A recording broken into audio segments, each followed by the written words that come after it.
Hello, Brennan, natural lifestyle expert and founder of Desert Mountain Apothecary. Today, I'm explaining the benefits of aromatherapy and why you should integrate aromatherapy into your holistic lifestyle. Now, aromatherapy is the treatment of bodily and psychological ailments using essential oils. Aromatherapy is actually thousands and thousands of years old. Going back to ancient history, people very highly prized fragrant balms, resins, oils.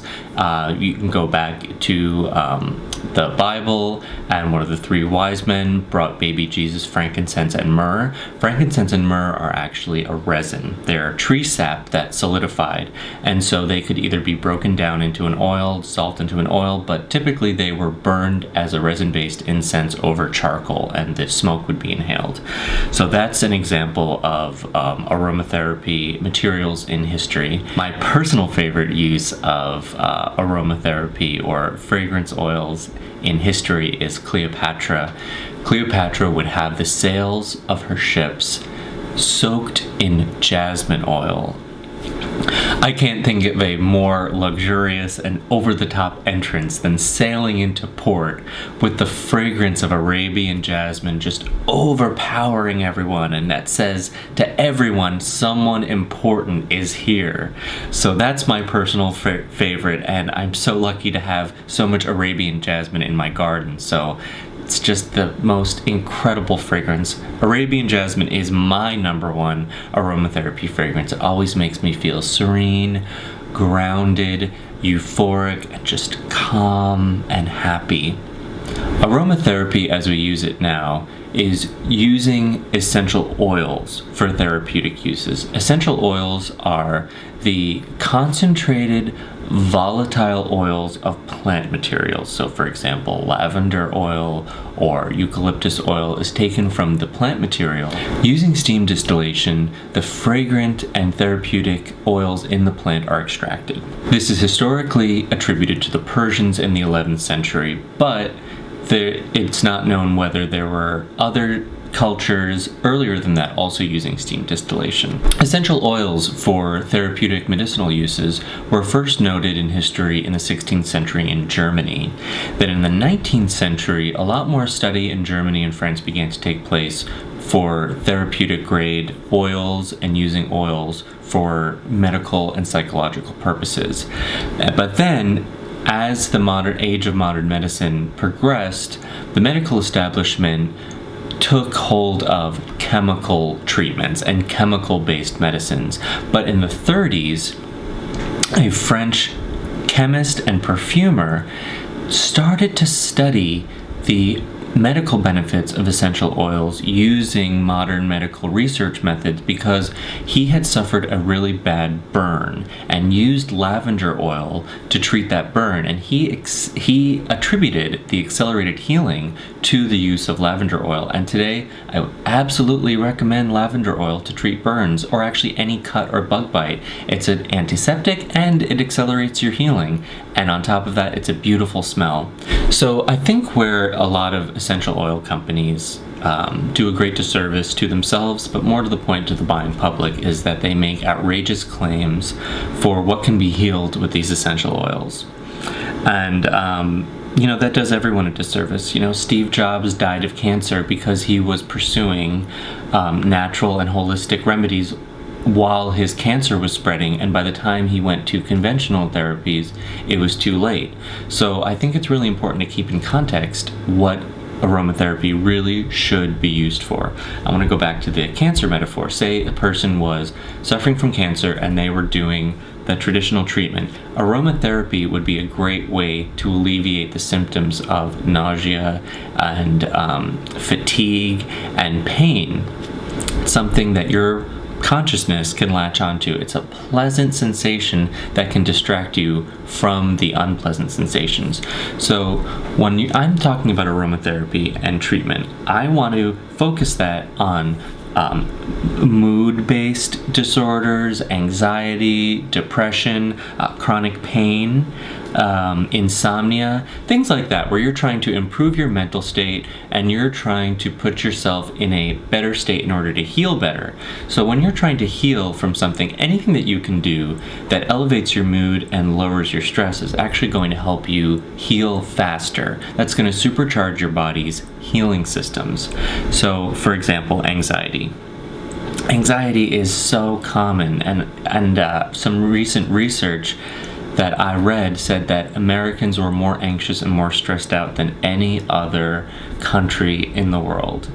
Makes a lot of sense. You know, we have everything in this country. Even the poorest person in the United States is in the top 1% of global income. So even the poorest person is actually living better than 99% of the rest of the world. It's something really to take to heart and think about. And yet, we're so stressed out. Now, why is that? I think it's our culture, but it's really taken on a life of its own in the age of media and social media, cable news, social media. We're being bombarded by all the most divisive and inflammatory events of the day, and we're not biologically evolved to have so much information coming at us, to have so much particularly negative and frightening information coming at us. So aromatherapy is a great way to get yourself back into the present moment, have something to focus to pleasant on and distract you from that anxiety. Tune in to the pleasant sensations and tune out of the anxiety.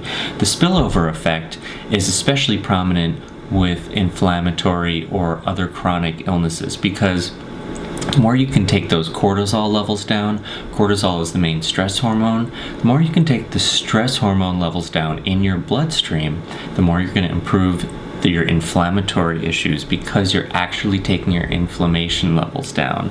So we have something called the fight or flight response. This is part of our biological adaptation to keep us safe. What happens with the fight or flight response is it's triggered from a threat, and we have to make a split-second decision whether we're going to fight off the attack or we're going to flee from the attack. Now, that made sense when we were living in a cave and the threat was a wolf. We could either try to fight off the wolf or we could run from it, whatever in that split-second decision we thought we had a better chance of doing. But then when you have a contemporary society where you never stop working because of technology, you never stop being exposed to the horrific events of the day because of technology, everyone around you is just as stressed out. It's very, very hard to come down from that stress. We're supposed to go up to the fight or flight response, get a rush of energy to fight it off or flight, and then go down again. But what happens is we're plateauing. We're actually killing ourselves by that. Elevated stress, prolonged periods of elevated stress, the days turn into months, turn into years, turn into decades. It's killing us. That is why we see so many autoimmune and inflammatory disorders, and it seems like more people have them than don't nowadays. So anything you can do to lower your stress level, and you can consistently do, is you're going to have a huge benefit over time. The other aspect of the benefit of aromatherapy is that it's using self-care to trigger the placebo effect. The placebo effect is a medically proven effect where anything that you do for yourself, if you think that you're going to have an improvement, you're actually going to be releasing endorphins, you're going to start the healing process even faster. There's an incredible study where I think it was a certain group of people had knee injuries, and they were told that they needed a full knee replacement. So only a certain portion of the subject group had a knee replacement, and the rest of them had an operation where they just had their the skin on their knee open and closed. No one knew whether they had the knee replacement or not, but every single person that had either the procedure or the actual knee replacement, they experienced the same level of healing, whether they actually had the knee replacement or not, because they thought they had the knee replacement. So that is so powerful, and I really want you to think about that. So if you're saying, I'm gonna have a glass of water, and this glass of water is hydrating me and it's gonna make me feel better, It is actually going to make you feel better. If you say to yourself, I'm not going to go out till 4 in the morning or Saturday night, I'm going to go to bed at 10, and that is going to make me feel better, it will. Anything you do to make yourself feel better, stretching, taking a walk, doing deep breathing, meditation, catching up with a friend, all of these self-care things are going to have a benefit because of the placebo effect. The placebo effect is real. It has been studied and proven by modern medical research. So aromatherapy is a great way to exploit the placebo effect in a positive way. And something really interesting is that I think we all actually know that the placebo effect is real, but we only know it because we've done it in the negative way. We tell ourselves we're getting sick and we're making ourselves sick. We tell ourselves that we can't heal and we don't heal. So we have all these self-fulfilling prophecies in our minds, and we don't realize them. And usually when we don't realize them, they're only negative. So you can actually make self-fulfilling prophecies in your mind that are positive and see the results. So I really want everyone to think about things that you can do in your life that are going to improve them. Just these little tiny things, but they layer and layer and layer, and soon enough you're healing better, you're sleeping better, you're feeling better, and you'd never go back. So there are a lot of different ways to use aromatherapy oils, and a lot of people suggest that you actually apply them to your skin undiluted. Now, you should never do this. I don't ever want anyone to put an essential oil undiluted on their skin. If you're going to put an essential oil on your skin, you need to dilute it in a carrier oil. A carrier oil is something like camellia oil or grapeseed oil or coconut oil. But I actually don't think this is the best way to get the best effect from aromatherapy oils. When you put anything on your skin, it enters your bloodstream, so you stop smelling it as much because it's not foreign to you, it's in you. So I think the two best ways to use aromatherapy are with a diffuser, the kind that you plug in, and you put some water into the diffuser, drops of oil, and it puts it out into the air. I think that's the best way. I really, really suggest that people never burn candles or incense inside their home. You don't realize it, but using incense inside the home, just one stick of incense, is the same damage to your lungs as smoking a pack of cigarettes. And probably most people watching this don't smoke because they know that it's destroying their lungs. But why would you do the same thing? I mean, listen, I'd rather have a bit of a nicotine rush for all of that damage to my lungs, you know? So you can get the same, actually a much better benefit, a much better fragrance using an essential oil diffuser. So just, if you want to use your candles or incense outside, I don't think you should, but at least it's outside, but don't use them inside. You need to protect your home, your family, yourself, and your pets from every toxic product you can. So I want you to start looking through your home and reading the labels on things and asking yourself, is this toxic or not? If you don't know the ingredients on the label, Google them. You'll be horrified. It's only up to us to protect ourselves and our families. There's no one else to do it. Not the government, not the big consumer products companies, not the chemical manufacturers. Believe me, you're on your own. So you need to learn about what is safe and what is not safe and be an educated consumer. You need to raise your standards for yourself, but most importantly, for the people that can't do it themselves and the animals that can't do it themselves. That's your children, your loved ones, and your pets. So the second way that I suggest using aromatherapy is by using linen sprays. Now, linen sprays are different than an air freshener. Air fresheners are bad because they're made to cover up odors, and they're usually made of very strong chemicals that are poisonous. Pretty much most artificial fragrances are known carcinogens, so you're not being protected from those. You have no protection from known carcinogens. They're right there for you to buy, and no one's going to stop you. Another thing about the air freshener is that once it dissipates from the air, it's pretty much gone. So a linen spray you spray on textiles, that's cloth drapery, cloth fabric, furniture and upholstery, throw blankets, cushions. You can, in the fall and winter, you can spray the inside of your coat and your scarf with your linen sprays.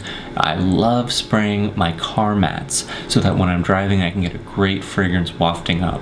The linen sprays releases the fragrance oil slowly over time into a place.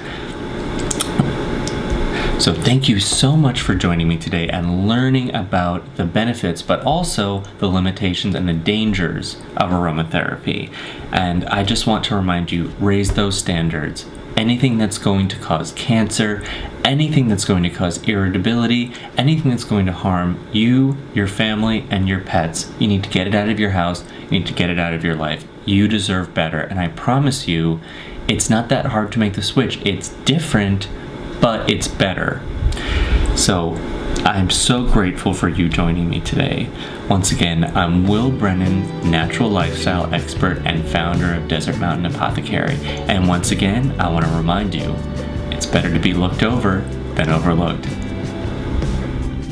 As a special thank you to everyone who watched this video, please take 20% off of my entire range of linen sprays.